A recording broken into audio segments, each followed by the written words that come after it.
Мысық пен жолбарыс. Ертеде жолбарыс пен мысық өмір сүріпті. Ал олар ағайынды болған екен. Жолбарыс ағасы болыпты, бірақ өте жалқау, ештеңе істемей, тек қана жеп, ұйықтайды екен. Ал фермадағы барлық жұмысты мысық жалғыз өзі істепті.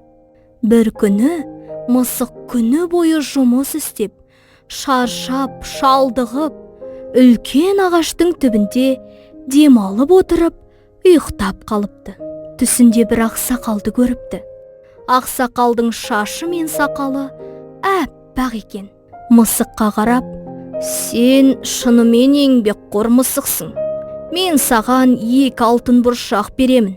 Сен оны аузыңа сал. Сонда өте күшті боласың», депті ол. Мысық оянып кетсе, ақсақал ғайып болған екен. Алақанына қараса, 2 алтын бұршақ тұр екен. Өте қуанып, бірден жегісі келгенде, кенет ағасын есіне түседі. «Мен біреуін ағама қалдыруым керек», деп ойлап, ол біреуін өзі жегенде денесіне күш біткенін сезді. Тез үйіне жүгіріп барып, барлығын жолбарыс ағасына айтып, 2 бұршақты соған беріпті. Жолбарыс бұршақты жеп, ол да күшті болған екен. Бірақ ол өте аш көз еді. Ойлана, «Егер 2-сінде жесем, мен мықтырақ боламын, және аң патшасы да бола аламын», деп ойлапты. Бірақ оны інісі мысыққа айтуға ұялып, басқайла ойлапты. Ол егеу құйрықты ұстап алып, мысықтың бұршағын ұрлауды бұйырады.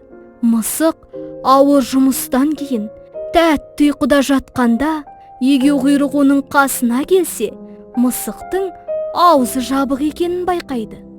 Ол жіңішке сабан тауып алып, мысықтың мұрнын қытықтапты. Сонда мысық түшкіріп жібереді. Сөйтіп алтын бұршақ аузынан ұшып шығыпты. Егеу құйрық оны іліп алып, қаша жөнеледі. Мысық артынан қуса да, көз тасасынан жоғалтып алған екен. Жолбарыс алтын бұршақты көріп қуана, «Ха-ха-ха, қандай ақылдымын», депті ол. Мысық бұршағынан да, күшінен де айрылыпты. Өте мұңайып жылаған екен.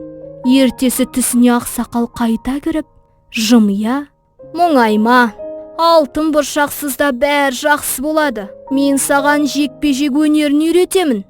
Тіпті 10 бұршақтың күшінен де сенің күшің мықтырақ болады», депті. Мысық жылауын тоқтатып, үйренуге кірісіпті.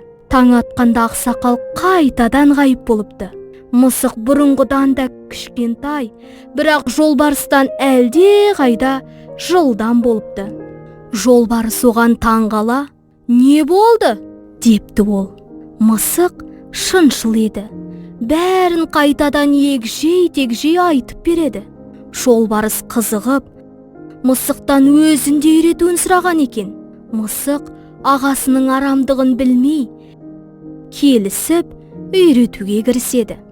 Жолбарыс көп нәрсені үйреніп алды да, өзін бәрін меңгердім деп ойлайды. Ол қаһарлы көзін көрсетіп, мысыққа тап берді. Мысық қорқып, шошып, қашпақ болғанда, жолбарыс оны ұстамақ еді. Мысық амалын тауып, ағашқа шығып кетеді. Жолбарыс қатты таңғалып қалады. Өйткені ол ағашқа шығуды білмейтін. Ағаш астында тұрып, ол өрмелеп шыға алмаған еді. Содан бері мысықтар егеу құйрықты жек көреді, және көрсе бірден тап беретін болыпты.